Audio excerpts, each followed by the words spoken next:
Good morning, sir. Good morning, all of you. My name is Niti Sahu. I live in Baghera. I am a student of BSc in first year. So I am currently doing a DCA course from Laksh Computer Mohipar. First, I would like to greet you to our respected sir and my dear friends. It's my pleasure that you have given me a golden opportunity to PPT presentation. So welcome to my presentation. Today, my topic is mobile, my guided by Mr. Budheshwar Singh sir. So let's start. सबसे पहले मैं आपको PPT के माध्यम से mobile का परिचय बताना चाहूंगी, फिर उसके इतिहास के बारे में जानेंगे, प्रकार, उसके मुख्य भाग, कार्यप्रणाली, उसके लाभ, नुकसान और मोबाइल का भविष्य और निष्कर्ष के बारे में जानेंगे। तो आइए देखते हैं। तो सबसे पहले मैं आपको मोबाइल के परिचय के बारे में बताऊंगी कि एक्चुअल मोबाइल होता क्या है। तो मोबाइल एक डिवाइस है जिसका उपयोग हम एक स्थान से दूसरे स्थान तक, एक व्यक्ति से दूसरे व्यक्ति तक अपनी बातों को कम टाइम में पहुंचा सकते हैं। इसको आम भाषा में सेल फोन या स्मार्टफोन कहा जाता है। इसका उपयोग सिर्फ कॉल करने के लिए नहीं होता, बल्कि किसी को संदेश भेजने के लिए होता है और मल्टीमीडिया जैसे सुविधाओं का उपयोग करने के लिए किया जाता है। तो आइए देखते हैं। अब मैं आपको इसके इतिहास के बारे में बताऊंगी कि इसका जो आविष्कार है वो किसने किया होगा। तो इसका आविष्कार 1973 में मार्टिन कूपर नामक वैज्ञानिक ने किया था, जो मोटरोला कंपनी के इंजीनियर थे। उन्होंने सबसे पहला मोबाइल बनाया था जिसका नाम मोटरोला डायनेटिक्स 800X था, जो बहुत बड़ा और भारी था। जैसे जैसे मोबाइल का डेवलपमेंट होते गया, मोबाइल जो है वो सस्ते और हल्के आने लगे। 2007 में मोबाइल जो है स्मार्ट युग आया, जिसमें एप्पल आईफोन का आविष्कार हुआ, जिसमें इंटरनेट और टच स्क्रीन दोनों शामिल थे, जो मोबाइल का उपयोग हम आमतौर पर करते हैं। तो आगे देखते हैं। अब मैं आपको मोबाइल के प्रकार के बारे में बताऊंगी कि हमें मार्केट में कौन कौन से मोबाइल देखने को मिलते हैं।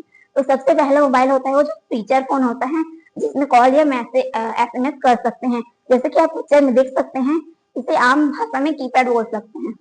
दूसरा होता है स्मार्टफोन, जिसमें टच स्क्रीन और इंटरनेट दोनों शामिल होता है। ये आमतौर पर हर किसी के पास मौजूद होता है। तीसरा होता है फोल्डेबल फोन। ये एक प्रकार का मोबाइल ही होता है, बट इसमें खास बात ये होता है कि हमें इसे मोड़ सकते हैं। और चौथा होता है सैटेलाइट फोन। इसका उपयोग आमतौर पर उन जगहों में किया जाता है जहाँ नेटवर्क नहीं होता। इसका उपयोग जो है वो फौजी और पुलिस लोग आमतौर पर करते हैं।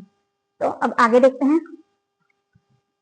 अब मैं आपको मोबाइल जो है कौन कौन से पार्ट से मिलकर बना होता है उसके बारे में बताऊंगी। तो अब जैसे कि आपको पिक्चर में दिखाई दे रहा है, तो सबसे फ्रंट का जो होता है वो डिस्प्ले होता है। ओके, जो बाद में अंदर में बैटरी होता है, इसमें प्रोसेसर लगा होता है।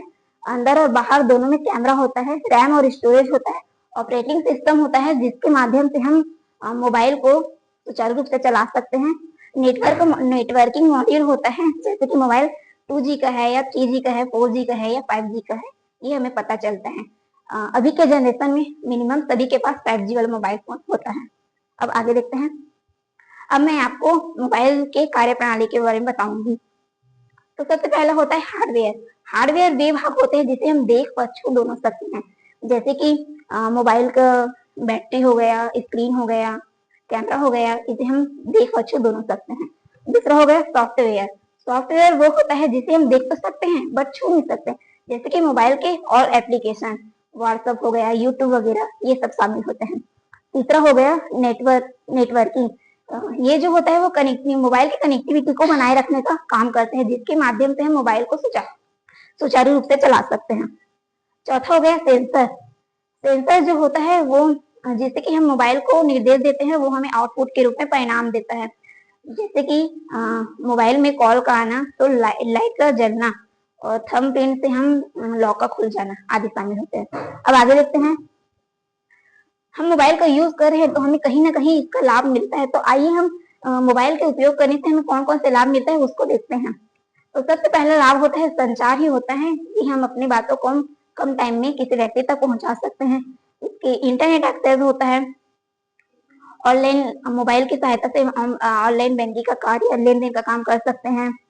मनोरंजन के लिए इसका उपयोग कर सकते हैं।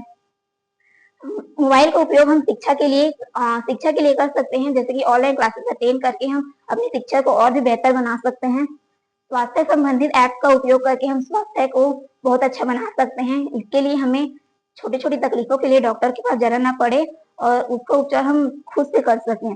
ऑनलाइन शॉपिंग कर सकते हैं मोबाइल की सहायता से। जीपीएस का उपयोग करके हम रास्ता का पता लगाया जा सकता है। तो अब आगे देखते हैं। अगर हम मोबाइल का यूज कर रहे हैं, अनियंत्रित यूज कर रहे हैं, तो मोबाइल से हमें नुकसान तो होगा ही। अगर हम नियंत्रित यूज कर रहे हैं तो उससे कोई भी नुकसान नहीं होता। तो देखते हैं कि नुकसान क्या क्या हो सकते हैं।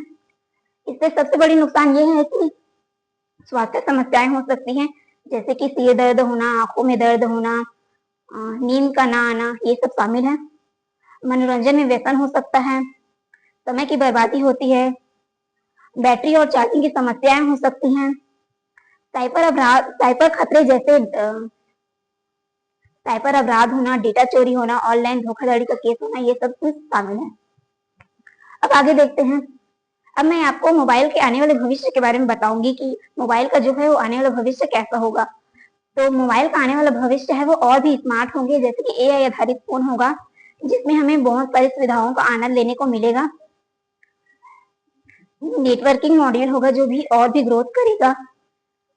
अब देखा जाए तो मोबाइल जो है वो एक उपकरण ही नहीं है, मोबाइल जो है वो जीवन का एक अहम हिस्सा बन चुका है। एक अहम हिस्सा बन चुका है। अगर आप जैसे पहले के जमाने में देखा जाए तो मोबाइल का कम यूज करते थे, उन लोगों को कम खतरा होता था, लेकिन अभी के जनरेशन में देखा जाए तो जैसे ही मोबाइल का ज्यादा यूज किया जा रहा है तो खतरे भी बढ़ते जा रहे हैं, जैसे साइबर अपराध, डेटा चोरी होना, ये सब चीज इसमें शामिल है। तो मैं आपको ये बताना चाहूंगी कि अगर आप मोबाइल का नियंत्रित उपयोग करते हैं तो मोबाइल आपके लिए वरदान है, और अगर आप इसका अनियंत्रित उपयोग करते हैं तो ये आपके लिए अभिशाप साबित हो सकता है। तो यहाँ मेरा टॉपिक जो है वो समाप्त होता है। Thank you.